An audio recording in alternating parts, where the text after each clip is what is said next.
राज ठाकरे उद्धव ठाकरे यांच्या संयुक्त सभांचं नियोजन आता सुरू झाल्याचं कळतंय। 2 जानेवारीनंतर राज ठाकरे उद्धव ठाकरे यांच्या राज्यातील महापालिकांमध्ये संयुक्त सभा घेण्याचं नियोजन आहे। साधारणपणे 2 जानेवारीपासून 11 दिवसात 6 ते 7 महापालिकांमध्ये राज ठाकरे उद्धव ठाकरे संयुक्त सभा घेणार असल्याची माहिती आहे। सगळ्याच ठिकाणांचे उमेदवार निश्चित झाल्यानंतर राज ठाकरे आणि उद्धव ठाकरे 2 जानेवारीनंतर पहिली संयुक्त सभा घेणार असल्याची माहिती सूत्रांनी दिली आहे। मुंबई, ठाणे, कल्याण डोंबिवली, नाशिक, पुणे, मीरा भाईंदर या सगळ्याच ठिकाणी या संयुक्त सभा पार पडतील।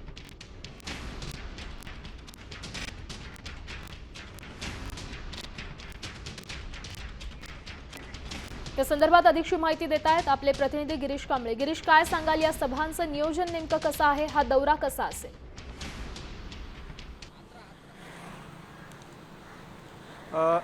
दोन भावांची युतीची घोषणा जाहीर झाल्यानंतर आता राज ठाकरे आणि उद्धव ठाकरे यांच्या संयुक्त सभांचं नियोजन सुरू झालेलं आहे।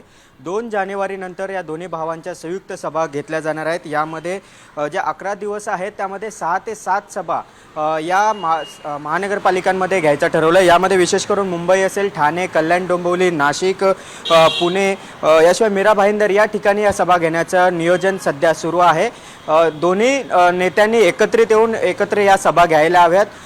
यामध्ये मुंबईमध्ये जास्तीत जास्त 3 सभा घेण्याचा सध्या विचार सुरू आहे। यामध्ये एक मुंबई शहरात, याशिवाय पूर्व उपनगरात आणि पश्चिम उपनगरात अशा 3 सभा घेण्याचं देखील नियोजन आहे ते सुरू आहे। त्यामुळे या दोन भावांच्या जास्तीत जास्त 7 ते 8 ह्या सभा घ्यायला पाहिजेत अशा पद्धतीची भूमिका ही दोन्ही पक्षांच्या नेत्यांची आणि त्यानुसार आता या सभांचं नियोजन सुरू आहे।